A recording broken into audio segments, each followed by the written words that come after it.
Greetings and welcome to Relationship Rhetoric. I'm your host, Unapologetically Angela, and it is, as always, so great to be here with you on this terrific Tuesday. And if you haven't noticed about me, I like to talk to different types of people. I love our last week's guests were amazing, gave me wonderful nuggets about relationships and how to make it work and how to be in tune with each other, as well as having a great connection with God and allowing Him to lead their lives. So hats off to them again.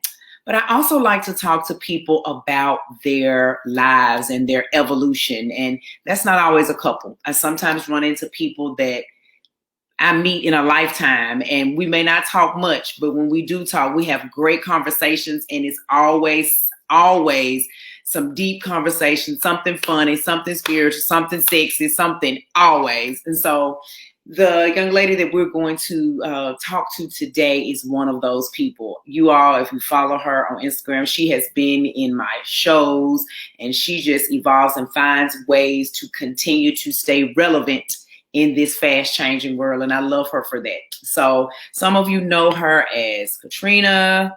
Some of you know her as Trina. Some of you know her as Jackie Daniels. Some of you know her in ways that I'm going to let her discuss.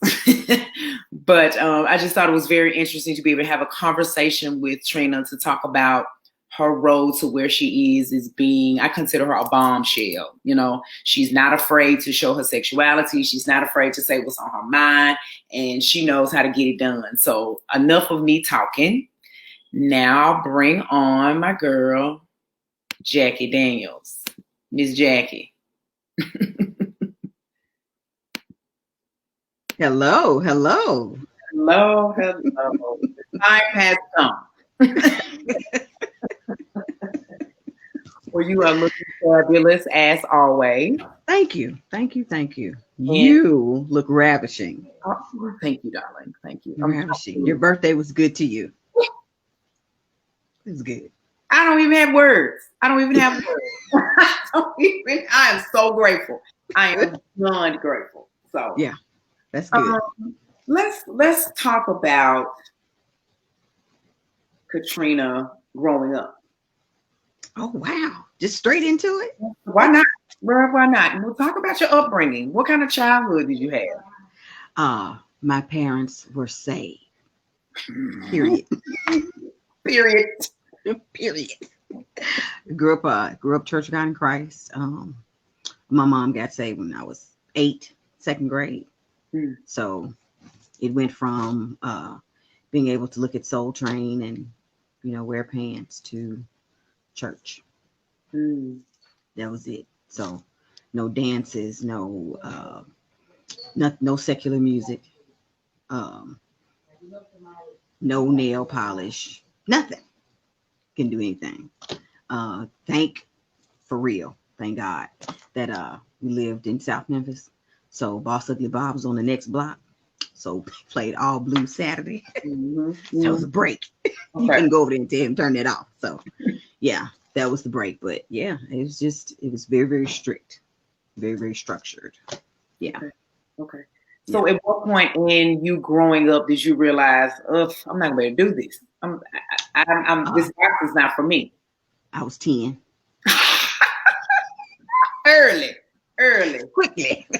Okay. Yeah, I was about 10. Yeah, because I we grew up during the era of PBS. Right. And so we saw, the Alvin Ailey Dance Company, and you saw, what was the man with the afro? Painting. The painter, yes. Yes, you just saw all these different cultural things, and the Chinese dancers, and then like when I go to my godfather's house in the summer, there was one radio station, and that one radio station played everything. And so he had speakers in every room of his house, and you could listen to the radio. So I'd be in my god sister's room, and you'd hear heavy metal on late Saturday night. You would hear kind of the traditional gospel on Sunday morning. Then they would play jazz on Sunday afternoon. And then Monday through Friday, it was, kind of soft rock. And then like in the evening, they'd play like R&B for a little while. So you got a little bit of, and they played like orchestral and classical on Saturday evenings. So you got to hear everything. Right. So yeah, so that was, you know, a little bit of an outlet. But I realized like at 10, like, now this don't fit. Mm-hmm. It didn't make, you know, it didn't make sense to me. Okay. So yeah, So in why that is all these beautiful things going on and then they're all wrong? Mm. I just, yeah, I didn't get that. So in that transition and you realizing that there was something outside of that church box, did that cause a conflict between you and your mom or parents? Yeah. Big ones. Big ones. Yeah. But the biggest one was in me. Yeah. The biggest one was in me because I didn't understand, like, if all of these creative things were wrong, then why we got them? Right. Why do we have ballet and tap and jazz and why we got all that? We ain't in, oh my God, fashion? Please. Fashion? I gotta wear my skirt way down there, but I want to wear it like one sleeve, but I want it to be big and puffy and sheer, and then none of that was okay. Wow. Okay. So at what point? Yes, ma'am. Yes, you're right. Yeah. So at what point did you just say, I can't do it anymore? I have to be Katrina? So I dabbled my toe outside at like 18. Okay. I got my ears pierced. Okay. Oh my gosh. I got my ears pierced. Yeah. But that was a dabble. But it didn't really and truly like fully come into full color. I was 35. Mm-hmm. Mm-hmm. I feel 35. 35. Yes. Yeah. Ooh. If parents only knew. If they only knew. They only knew. Man. They only knew. Yeah. I gave a lot of time away. Yeah. Yeah. A lot of time away. Yeah. And I told my girlfriends today that because she turned 50 last year and I'll be 50 in April. And I said, so these next 45, they mine. That's right. That's right. They're mine. They're mine. Yeah. I raised my boys. I cultivated a career. These next 45. They belong. Like, where you be on Instagram? Where is that lady? In Greece. Yes, ma'am. Yes, ma'am. In Greece. Yeah. That's right. Very cool. Now that's exciting. That's motivating. Yeah. That's motivating. Unfortunately, we can't reclaim our time, can we? You can't. And that's why I raised my boys to find yourself. That's right.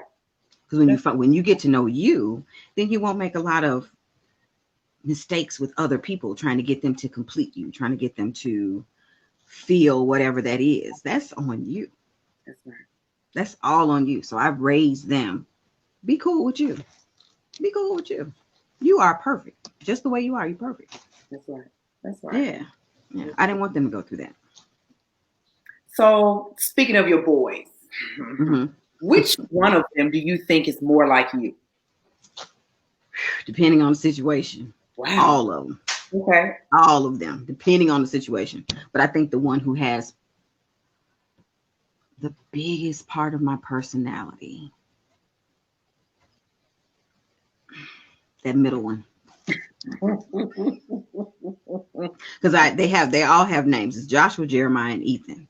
But I call them morning, afternoon, and evening sun. Mm-hmm. So that afternoon sun. Yeah. He's fearless. He is not thinking about nothing you talking about. He'll, Mom, what you think about? But it'll be after. Well, I tried so and so and so. What you think about? Right. He's very, very comfortable in his skin. Okay. Very, and he's a person magnet. He's a person magnet. Now the oldest one, he's an empath like me, and he was kind of struggling with that, But yeah, the middle one, he's the one that's like, I may get a call and I'm in Tucson. Who is in Tucson? Who out there, sir? Right. Yeah. Oh my God. I Yeah, love it. that's the one. Yeah. So you are a boy mom. Do Damn. you think, or do you feel like your parenting would have been different if you had a girl?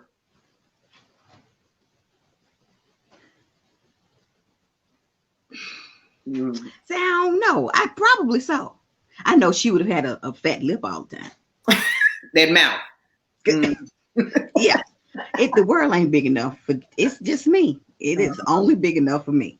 She would have Uh-huh. been in my jewelry, she'd been in my clothes, she'd been in Yes, my ma'am. makeup. Yeah, Yes, ma'am. yeah. What was the character on Fat Albert? That be top of Libby Dibbies? Oh, baby. Look, God knew what he was doing. He knew. Yes, He knew.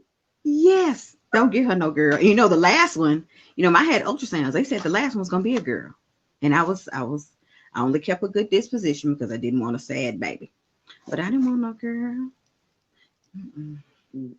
And I found out the day before I had him, it was a boy. Oh, no. Cool. I was like, there you go, God. You straight. You heard me. You heard me. Because I didn't want nobody's girl. No, thank you. Oh, gosh. No, thank Okay. you. So we go from getting our ears pierced to now Mhm. we are just overly comfortable with showing front boob, side boob, back cheek, front cheek. Where did she come from? Therapy. Ah, Therapy. okay. I started therapy, group therapy for church girls, I remember you actually. telling me that. I remember you telling Yeah. And of course, I didn't think I need no therapy at first because me. I'm everybody's solace. You know what I'm saying? People need me. I don't Mm-hmm. need no therapy. I'm straight. Baby, did I need therapy? Yeah. And a lot of it. Yeah.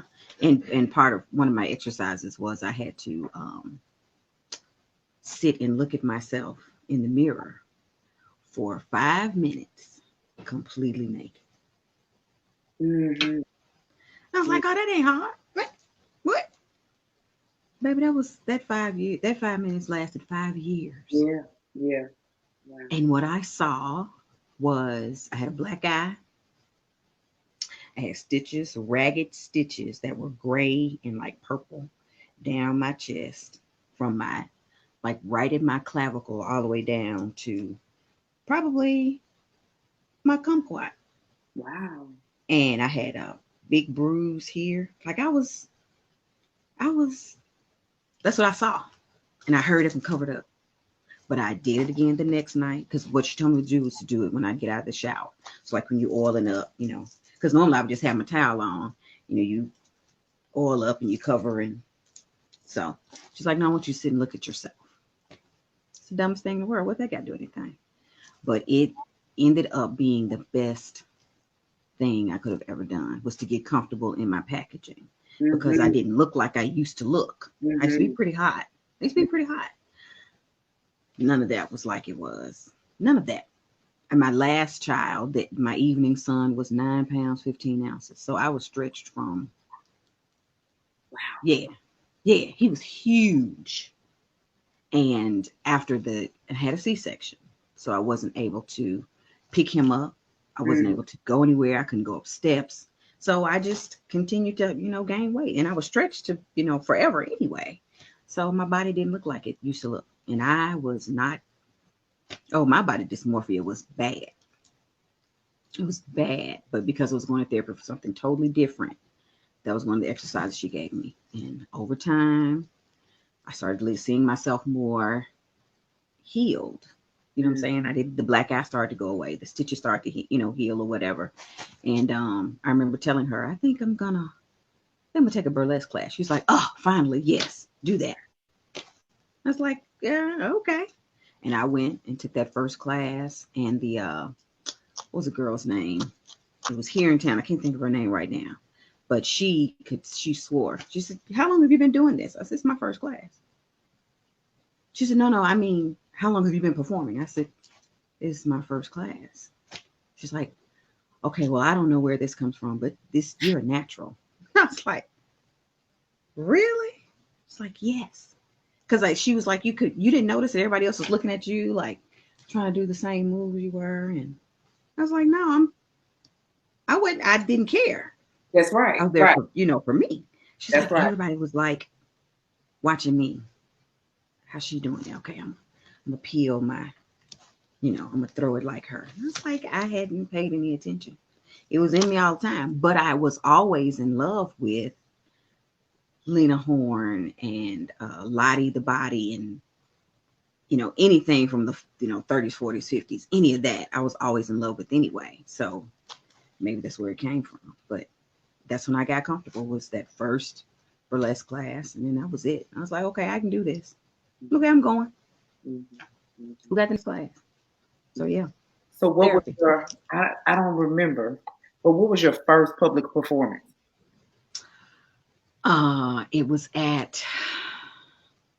It was in the Coop, not the Cooper Young. Yes, it was. It was a little house, Cooper Young area, right down where Soulfish is now, Mm-hmm. going back toward the little bridge before you get to Central. The same girl did a showcase for all of her students. And that was my first time. And It was my first time. how was it with the It audience? was empowering Yeah, to yeah. hear people catcall and scream and, want to give you money. That was what was funny. I was like, you give me tips? Me? Because all the other girls were like, really, they were bottled. They were fine. I was Mm, the fat girl. mm. But I mean, all of them were like, "Oh, we did not want to go on. We didn't want to go on before you. We didn't want you to go on before us." I was like, "Why?" Because you got it. Like, I'm just okay. Right. But I learned to embrace Mm-hmm. that. Mm-hmm. Yeah, Mm-hmm. yeah. Mm-hmm. So yeah, So I've noticed, I mean, it's been a while, but I've noticed that, your pictures are becoming a little more revealing, a little more risque. Have you ever gotten any negative comments or, um, not one, good deal. Good. not one, not one.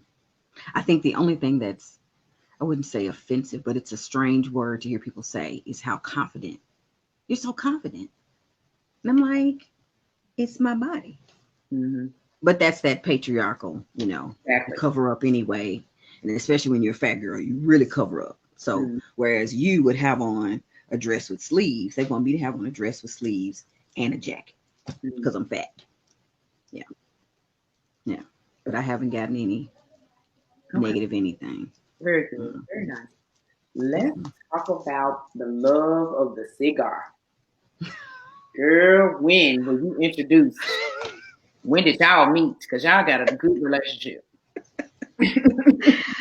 I started smoking cigars in 2012. Oh, really? I had done my very first show because I've sang background with everybody, but I finally did my first show where I was out in front. Okay. And my two best guy friends, Dallas and Dion, they were like, "We're gonna teach you how to smoke cigars." I was like, "All right." And we went down to the Cheesecake Corner. We Hmm. had cheesecake and coffee, and I smoked two cigars, and I've been smoking ever since. Wow. So the first Yeah, experience was nice. I spat a lot Hmm. because I wasn't expecting it to. I had never smoked Okay. because I always said I wasn't gonna smoke cigarettes because I didn't want to sound like Dionne Warwick when I sang, so I never smoked. Help us. Leave Dion I'm alone. just, I'm just, I didn't want to sound like this when I sang. I didn't want that. So Hmm. I just never smoked. And then I was a control freak, so I wasn't gonna smoke weed. So Gotcha. they were like, "We can teach you how to smoke cigars." Okay, cool. So I learned. Like I said, I spat a lot with that first one. It was a Gurkha Ghost, which is a very, very full-bodied cigar. But I was determined I was going to learn how to smoke with my guy friends, and I did. And been I smoking did. ever since. Ever since, ever since, has made a career out of it. That's Yes, what's you so have. funny. Yes, you have. Yes, you Yeah, have. Let's a talk about brand new career. Well, I am about to enroll in an online school to be a certified tobacconist, which is a person who's able to tell you where tobacco comes from, what the region, what that flavor is going to yield from the soil, um, just the all in all about cigars and tobacco. I'm Very, about to get my certification for that. very, Yeah, very, very nice. yeah. And the thing about it is, you make it look so good. You make it look so sexy. So Thank that, you. it fits. It fits. It Thank definitely you. fits. It definitely. Thank you. Thank you. I Thank can you. see Thank you you. walking. Yeah, definitely. We got to figure out a way to how to incorporate those and your skills with smoking into shows. I'm for that. Yeah. I Yeah. am all for that. I am all for that. Yeah. There's actually some stuff that there's actually a I guess a practice, if you will, called cigar service, Mm-hmm. and yeah, it's fun. So yeah, I can do that. We will talk I about can do that. that. Yeah. Okay. So, Trina, what is you said you're approaching 50, which I did not know. I am. I'll That's be 50 April 16th. that is beautiful. At Yeah. this point in your life, Trina, what is your biggest fear?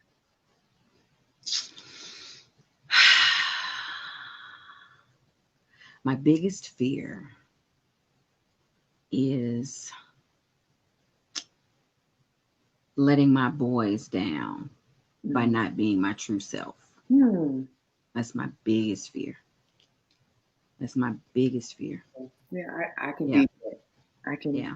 because they watch us. They watch us, man, Closely.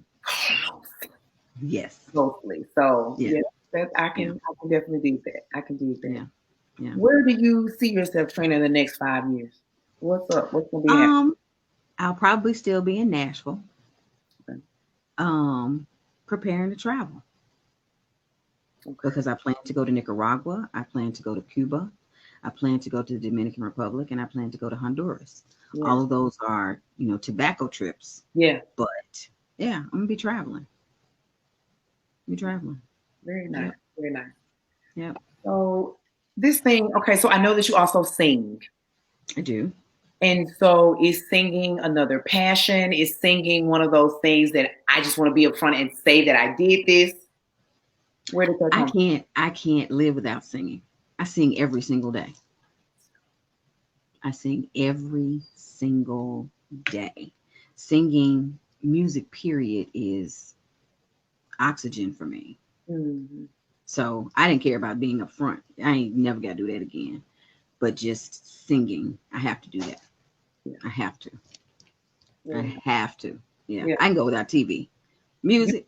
That's right. That's right. Yeah. Music is, whew, it soothes the savage beats. Listen. It saved a many a life. Baby. Lettucey has saved a couple people from getting their throat. You hear me? Do you hear me? Yeah. So Yeah. I totally understand. That's Yeah. beautiful. That's beautiful. Yeah. Yeah. So I got two more questions, and I like this one. So Trina, if you Okay. could write a song about your life, what would the title of it be? Poor little church girl. Mm, That'll be mm, the title. Poor little church girl. mm. I need you to start writing. Um, Yes, ma'am. Here's another, and it just dawned on me that you also cook, you bake. Mm-hmm. So I know that came from way yonder. Who It got you? did. Who got you cooking? My grandmother. Both my Yeah. grandmothers were named Elnora, but my mother's mother, I would go to the country. She lived in Mississippi. She lived in Panola County, Mississippi, and I would go there for a week or two in the summer. And the way I started cooking, Lord have mercy, my cousins were going to chop cotton. They were being paid, every day to go chop cotton. So I hops my city self on the back of the truck because I'm going to chop cotton too. Mm, mm. And my grandmother comes out of the house and she says, Katrina, get off that truck and come on in the house. I'm like, yes, ma'am. Because you couldn't talk back. I Bet said, not. yes, ma'am. Bet not. Bet not. Mhm. BET, bet not. Not. And I She said, "You gonna owe the man more money on Friday."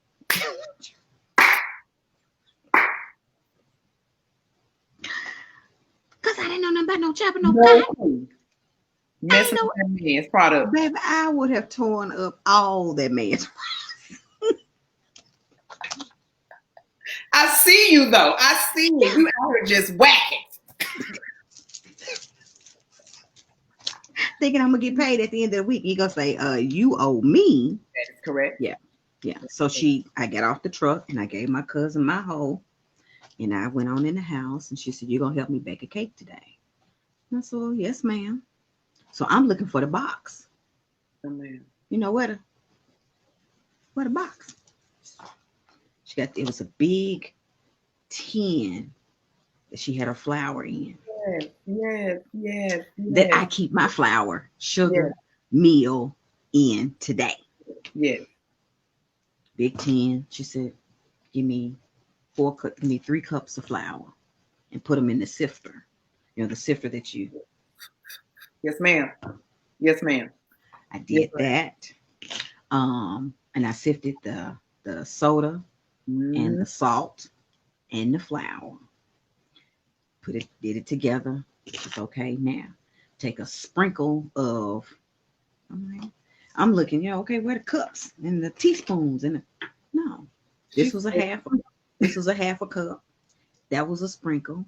That's a dash. Like it was very organic. It wasn't it was scientific, but it wasn't precise at all. And I helped her bake a coconut cake that day. And the way it felt with my grandmother, she was very, my grandma was really nurturing. Mm-hmm. I don't ever remember her yelling her voice, not at me. And she never whipped me. She would just say, "No, baby, do it this way," or "No, baby," and she would hold my hand, while I was, because you had to whip the eggs and the sugar together. I mean, the butter and the sugar together. You had to cream it. Mm-hmm. And she didn't have she didn't have an electric mixer. She had the one you had to do that. Mm-hmm. So she would hold it while I was like, man, this is all right. And the way it tasted at the end, because she would bake the cake and she would bake one called the sample. That was a little leftover back. Yes. So I could eat the sample. And so I learned how to make buttercream because my grandmother was a domestic. Mm-hmm. So I learned how to cook for my grandmother. I learned how to get spots out of silver from my grandmother. I learned how to get spots out of clothes from my grandmother. She taught me all of that stuff. And cooking became my way of showing people that I loved them. If I cook for you, I really, really fool with you. That's right. If I have you over for dinner, like you're on a level, a lot of people, me bringing you a plate, that's one thing. Yeah. But having you at my table in my house and I prepare food for you, like you're somebody to me. And I learned that from my grandmother. You cook with love. That's right. Yeah. Right. So, yeah. So, lastly, okay, I want you to, in your own words, of course, express to me, because it bubbles off you. How do you feel about being a girl in times like these? First of all, nothing happens without us. Amen. Life itself does not occur without us. Now, men are fantastic. I love them. I look at men.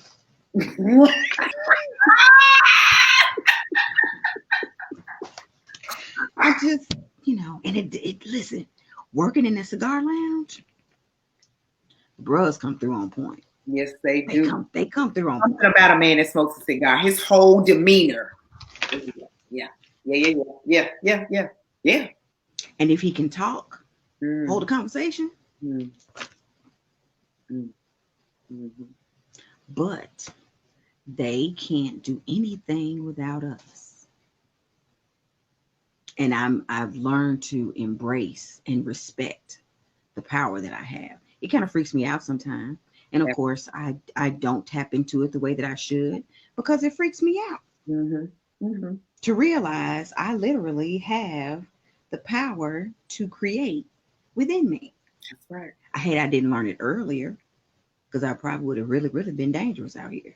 But now that I know it, the next 45 years, yeah, I love being a woman. I love being a girl. I love having my nails done. I love getting my eyebrows arched. I love all of that frilly, girly, pretty stuff. Yeah. And then I also love the fact that the ideas that I come up with, a guy could never think of that because it's not in him to do it. Yeah, it's in me. Yeah. Yeah. So I give that same thing to my nieces since I didn't get girls. Yeah. Exactly. I'm going to empower them the same way. Absolutely. Absolutely. Yeah. Absolutely. So I love being a girl. I love it. I love it. I love it. I love it. This off you. It does. It does. You just say girl. I said, yes, honey. Yes. Yes. My coworkers say that's why they'll come in to relieve me and they'll look at the numbers and go, see, I don't have all that where somebody be smiling at me and I got on lipstick. That don't work for me. It worked for you. That's why you get all these sales. And I go, I mean, okay, we'll level up. Hey. That's not my problem. I was born this way. What you want me to do? Exactly. We have good. We have not tapped into that power for 49, 45. We're done. I don't care who you are. Done. I don't care who you are. Yeah. I don't care. I'm going to enjoy all of this. That's right. Yeah. All of this. All of this femininity. I'm here for it. Yeah. I'm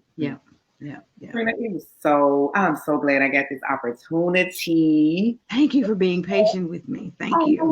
No worries. Listen, again, when I think about people that I want to talk to and I feel like have things to share, that's important. It doesn't matter. It's worth the wait. It's worth the wait. I do have one more thing. I need you to stop, and I know you're just saying it, but you're not fat. Okay. And I want you, closing out, to talk to ladies who think that they are fat, but they are beautiful. They are ambitious. So if somebody was sitting in front of you, beautifully full-framed woman, down and out, because she sees herself as fat the way you saw yourself in the mirror, what would you say? What you see is not what you get. What you think is what you get, and when you speak is what you get. That's what I would say. The packaging does not matter. It's the contents. Packaging does not matter. It's the contents. It is the contents. That's what I would say. Absolutely. Yeah. Beautifully said. Hell, that helped me. Thank you. Hallelujah, Jesus. Amen. Again, girl, thank you. I love you so much. Thank you. I love you too. I wait to be in the space. See each other. No, I'm over this. So are you in Nashville now? No, I'm still in Memphis. I'm not leaving for Nashville till the fall. Okay, great. Yeah. My plan is the summer. If we have to have 2 shows to social distance, it will happen. I'm ready. So start thinking. I'm ready.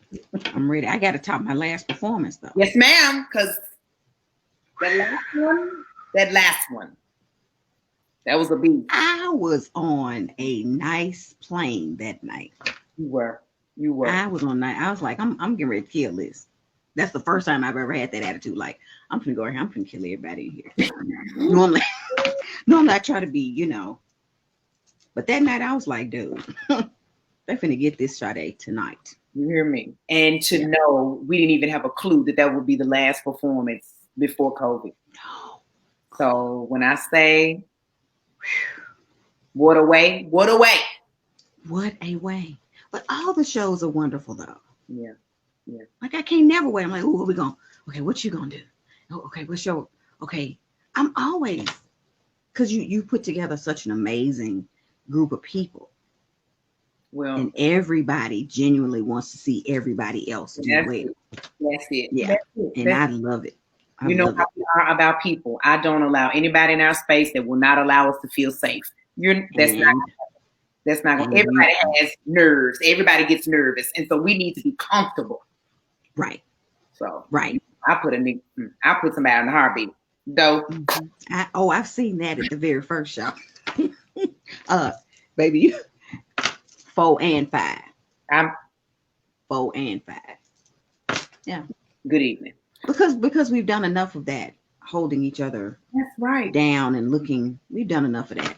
That's right. Enough of that. That's right. Everything about anybody should be celebrated, and you should have space to celebrate. So Especially thank you for the space. This point in our lives. Listen. Oh my God. I told my best friend, I said, what if I was a performer in my 20s when I was fine? I said, the divine knew not to let that happen. Yeah. You know, that's the truth. Because I know I'd be a fool. I'd be a fool. We would be foolish. Listen. We'd be rich, but we'd be foolish. But foolish. Yes. Yes, ma'am. Yes, ma'am. Yeah. All things have time. Absolutely. And I'm appreciative of it right now. I really I am too. I love you, Trina. I love you too. And I hope that at some point we do get to see each other again. We better. It's at least for my birthday. Oh, 50? Man, I'm going to find you. 50. I'm going to find you. Yes. Yes, ma'am. Yes, ma'am. Yes. I love you. I love you. Thank you so much. We'll talk soon. Yes, please. Yes. I love refreshing conversations. I love when it's supposed to be an interview, but when you can really, really chat. I refuse to allow the pandemic to prevent me from pulling and getting the energy that I need from the people that I love. So this interview was great for me because I hadn't seen her in a while. I hadn't seen her since my cousin got married, to actually just sit and talk. So to be able to just hear another sister that's on a path of rising. And listen, we know spring chickens. You understand? But we possess that wisdom of the fall, and we're not going to allow that to stop us from living our lives. So ladies and gentlemen, if you didn't get anything else, get the fact that this was a beautiful woman that taught us that it's not about the packaging, it's the content. So keep that in mind. Keep looking at yourself in the mirror. Keep loving on yourself. Trina, keep remembering that you're not flat. You're not fat. You are fabulously fluffy. And again, I have those issues too. I'm not a big woman, but I'm a small Black woman. And in the world of being a Black woman, I always grew up that women were supposed to be thick and curvy and all of this, that, and the other. So I struggle with those things too. But like she said, my next 45, 50 years, you better hold on to your horses, honey. I love you guys. Thank you so much for supporting me. Peace, love, and beauty.